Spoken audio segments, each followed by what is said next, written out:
رسالة إلى العالم أجمع، رسالة المحبة ورسالة السلام ورسالة التعايش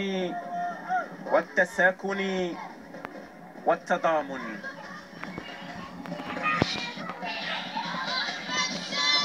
من المملكة المغربية، أرض الملتقيات وحوار الحضارات، ومملكة التسامح والتعايش والحوار والتواصل، ومهد التعددية، المملكة المغربية تخصص اليوم استقبالا رسميا وشعبيا كبيرا قل نظيره لقداسة بابا الفاتيكان فرانسيس، الذي يحل ببلادنا في زيارة رسمية بدعوة كريمة من أمير المؤمنين صاحب الجلالة الملك محمد السادس نصره الله. وهي الزيارة التي تأتي بعد مرور 34 سنة على زيارة البابا يوحنا بولس الثاني للمغرب سنة 1985، لتشكل بذلك تتويجا لعلاقات تاريخية، علاقات متميزة بين المغرب والكرسي البابوي، وتشكل محطة أخرى ومحطة جديدة تشرع أبواب المستقبل نحو علاقات أوسع وعلاقات أرحب يطبعها التفاهم والتعايش والتسامح وثقافة السلام،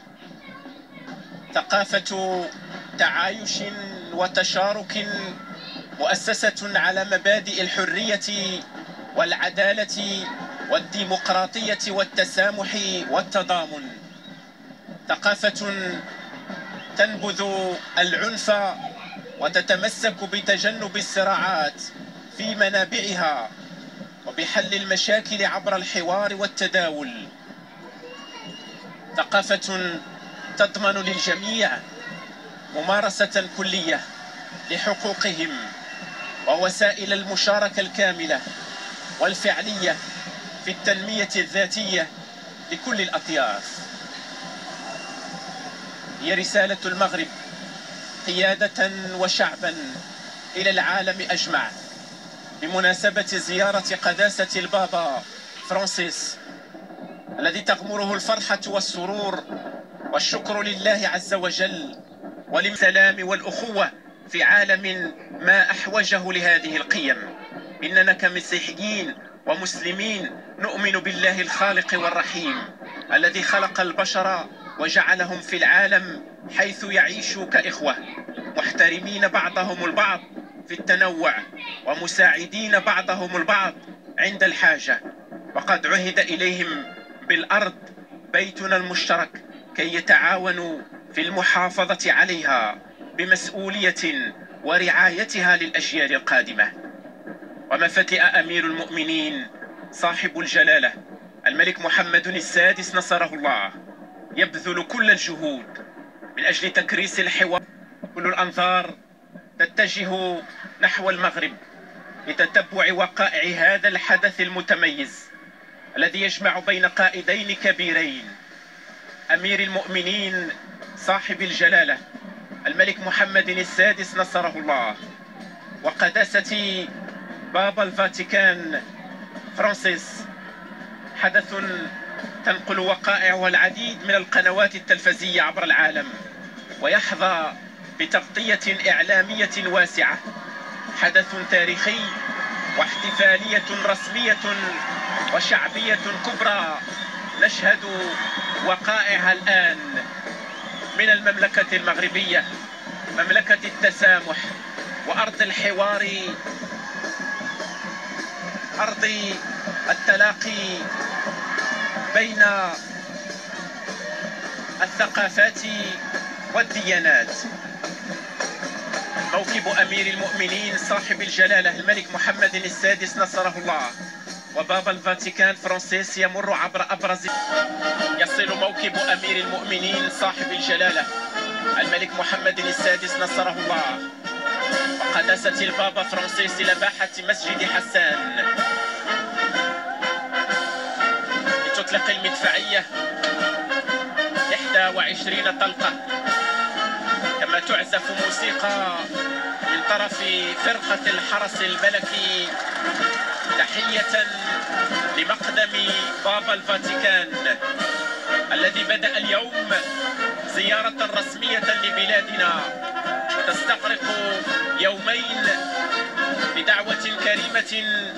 من أمير المؤمنين صاحب الجلالة الملك محمد السادس نصره الله، وهي الزيارة التي ستفتح صفحة جديدة من تاريخ العلاقات بين الأديان وتاريخ العلاقات بين المملكة المغربية وحاضرة الفاتيكان، والتي تميزت على الدوام بالاحترام والتقدير والإسهام الفاعل لترسيخ الحوار والوئام والعيش المشترك وتعزيز الحوار بين الثقافات ونشر قيم التسامح والتعايش بين أتباع الأديان والثقافات والإسهام في توطيد السلم والأمن الدوليين.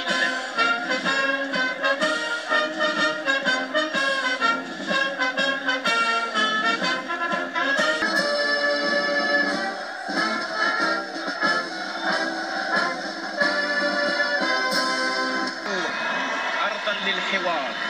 ورمزا للتسامح والتعايش وإشاعة القيم الروحية. المغرب قطب التسامح في العالم، يملك من رصيد التعايش المسيحي